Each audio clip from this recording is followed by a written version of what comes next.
Hi friends, ఇది చాలా important video scammers నుంచి మీరు ప్రొటెక్ట్ అవడానికి, కాబట్టి జాగ్రత్తగా చూడండి.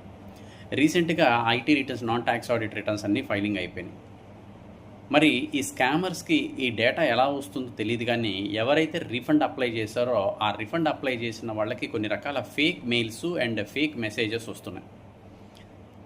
కొన్ని లింక్స్ వచ్చి ఈ లింక్ క్లిక్ చేయండి, మీ డీటెయిల్స్ ఎంటర్ చేయండి, మీకు రిఫండ్ అకౌంట్లో క్రెడిట్ పడుతుందని చెప్పని వస్తుంది.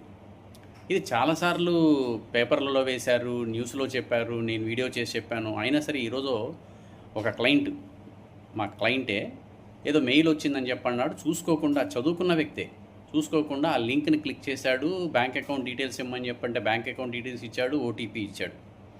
సో తెలియకుండా అతని అకౌంట్ నుంచి 42,000 రూపాయలు అకౌంట్లో డెబిట్ అయింది. అంతా అయిపోయిన తర్వాత ఫోన్ చేసి చెప్పాడు, సార్ ఇట్లా జరిగింది, ఏం చేయమంటారు సార్?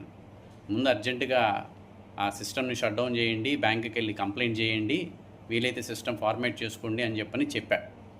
బట్ అది ఎంతవరకు మళ్ళీ తిరిగి వస్తాయో లేదో తెలియదు, అండ్ సిస్టంలో ఉన్న డేటా ఎట్లా పోతుందో తెలియదు. కాబట్టి ఫ్రెండ్స్, డిపార్ట్మెంట్ నుంచి రిఫండ్ ఏదన్నా వస్తే డైరెక్ట్గా మీ అకౌంట్లో క్రియేట్ అవుతుంది, కానీ మీకు ఏ లింక్స్ రావు, ఏ లింకు మీరు క్లిక్ చేయక్కర్లా, ఏ బ్యాంక్ అకౌంట్ డీటెయిల్స్ ఇవ్వక్కర్లా, ఏ ఓటీపీస్ చెప్పక్కర్లా.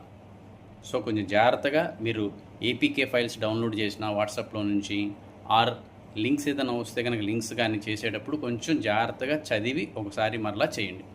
దయచేసి పిచ్చి పిచ్చి లింకులు కనుక లింక్లో ఓపెన్ చేయొద్దు, అండ్ బ్యాంక్ అకౌంట్స్ డీటెయిల్స్ ఎవరికి పడితే వాళ్ళకి ఇవ్వద్దు, ఓటీపీస్ కూడా ఎవరికి షేర్ చేయొద్దు.